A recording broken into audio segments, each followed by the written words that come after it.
So I'm Ben, And I'm Lisa. and we're in the band Honey Deer. And we just wanted to share something we figured out because there's been this question amongst musicians, basically since this pandemic really affected all of us. Is it possible to do a live concert with people from different locations who have good enough synchronization for it to be musical? And up until a couple days ago, I thought the answer was no. And then I figured out a route that made it mostly possible. We're going to demonstrate that for you here, and then I'll explain what I'm doing. So let's just play a verse and a chorus of one of our tunes to show you that it's pretty decently synced. One, two, a 1, 2, 3.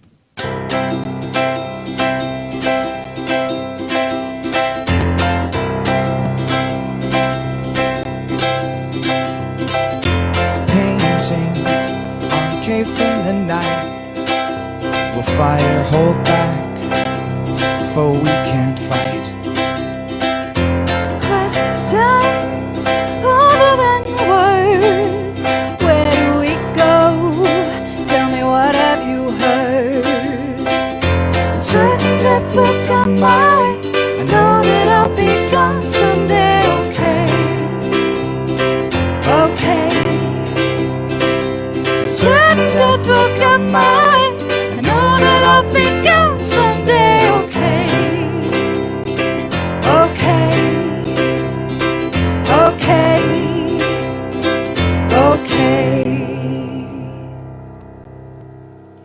Thanks, Lisa. You're very welcome. All right, I'm going to talk through what just happened. And there's a couple things I want to acknowledge right off the bat here. First of all, Lisa and I are currently connected over the internet, not a local connection. We are in the same home because we're partners, so it's easier for us to do this, but I did a demonstration yesterday online where I was jamming with someone who's definitely in a different house. Same concept applies here. So as Lisa cleans up over there, I'm going to dig into this presentation. So I've got a little PowerPoint that I put together here. I'm just going to share screen. Let's get this going. So let's go back to the top. All right. So a lot of us have been sort of stumped as we've tried to do things like jam over Zoom or whatever, and it's super uncomfortable because you're not even remotely in time with other people. And so something that I figured out a couple of days ago, and I imagine a few other people have thought of this too, is that if you sort of think outside the box, it opens up new possibilities. So what I'm doing here is I'm thinking of what's happening right now as 3 distinct systems. So there's a low latency audio communication system happening over the internet right now. There is a multi-person video chat system, and there's also a streaming system. So basically, by thinking of those in isolation, whether or not you're using the same devices, you can come up with ways to circumvent the limitations of a video chat. So let's look at how this breaks down. What do you need to make this happen? I've done this a few different ways, and I'm going to talk through what some approaches you could use are, and I'll tell you what I'm specifically doing right now. So you need an audio interface. Anything decent these days should do it, just something that can be relatively low latency. I want to acknowledge, I know I've got a little bit of popping and ticking in my audio right now. Part of that is that I had Lisa and I connected, since we're on the same input from our internet service provider, I think that's choking it a little bit. I would expect this method to always be a little occasionally glitchy. It's not perfect, and I hope someone will improve it. But right now it's good enough for demonstration, and honestly good enough for most listeners too. So I've got something that's relatively low latency. I'm just using a Focusrite Claret 8 Pre USB interface. I had Lisa on a Focusrite Scarlett 6i6. Neither of those are super expensive. It's just a way for us to get our sources into our audio connection software. And then you need the low latency audio communication. So I looked at a bunch of different ways to do this. These are some of the ones that I checked out. So one of the first ones I wanted to look at was called Source Connect Now. There's a number of related products to that because people use that for doing things like overdubs in studio where the producer can be talking to the musician at different locations. But it's not fast enough. It's low latency and it's low enough that you can totally feel comfortable in a conversation, but you can't sync up well enough for music. And that's what I found with most of these.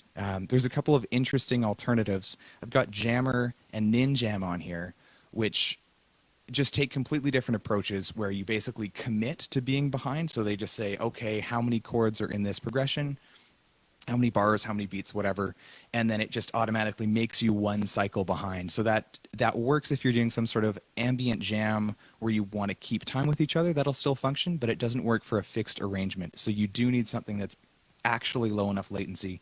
Now, I could only find one piece of software out there. I hope there's more, but the only thing that I found was this one called JamKazam, which was designed for musicians to jam remotely, like what we're doing.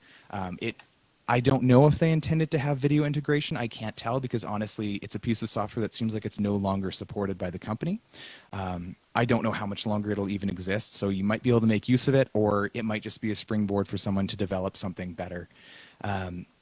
So I've got stuff connected into JamKazam to process our audio, and then it's almost like a phone call from my JamKazam to Lisa's, and that's our low latency audio communication.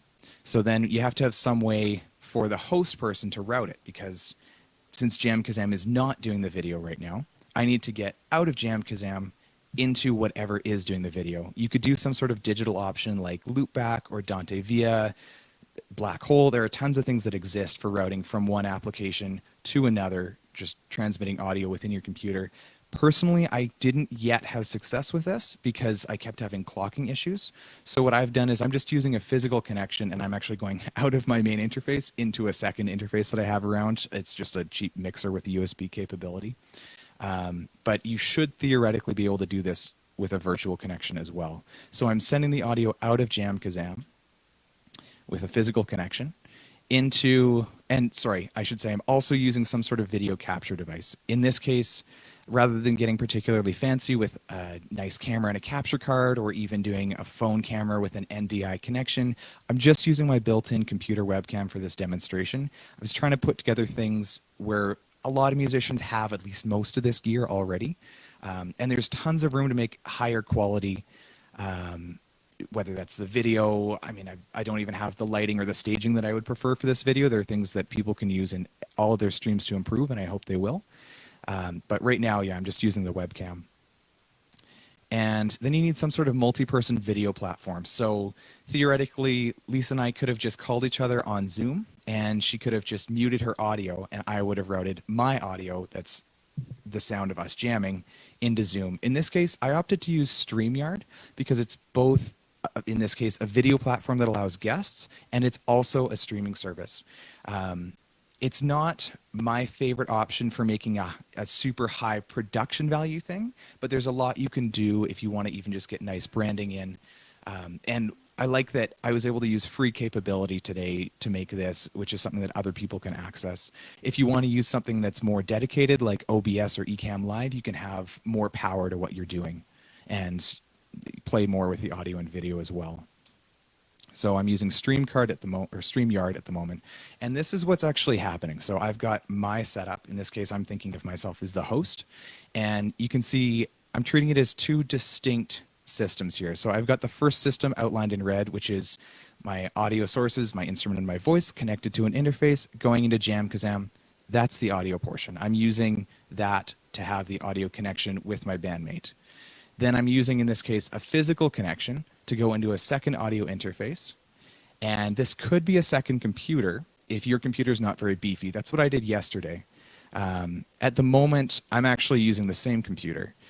So we use that physical connection in this instance to get into the second audio interface.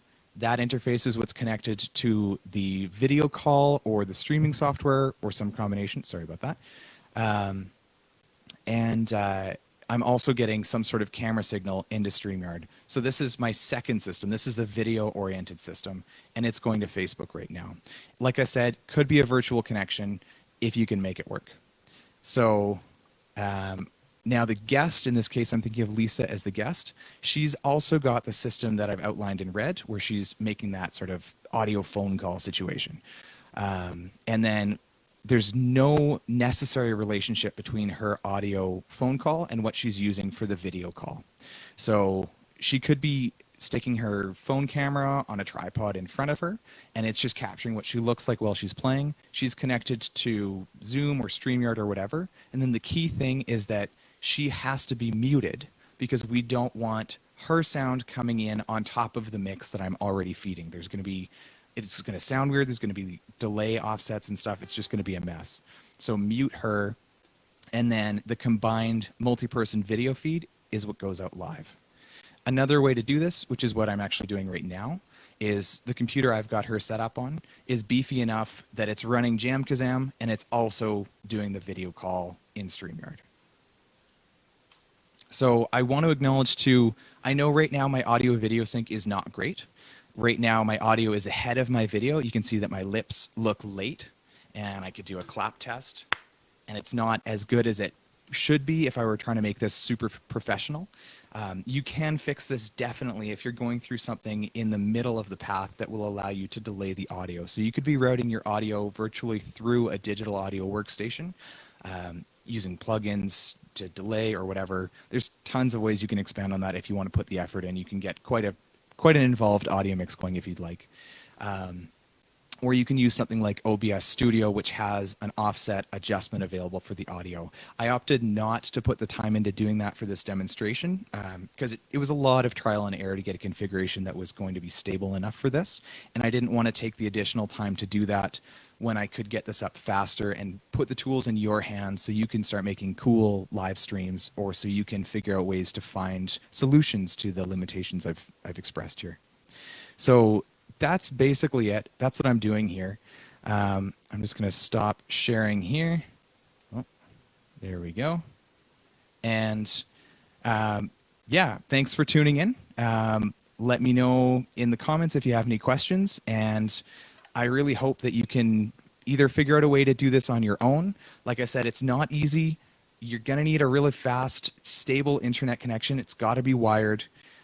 It probably won't work from, say, I'm in Calgary. It probably wouldn't work for me to call someone, you know, in Dallas or something. It wouldn't be particularly fast connection, but you can work within a certain range, and hopefully, yeah, like I said, maybe you can do a concert with this, or maybe you can talk to someone who has networking knowledge, who can improve on the limitations and create a new piece of software that can improve on JamKazam. All right, stay safe and have fun.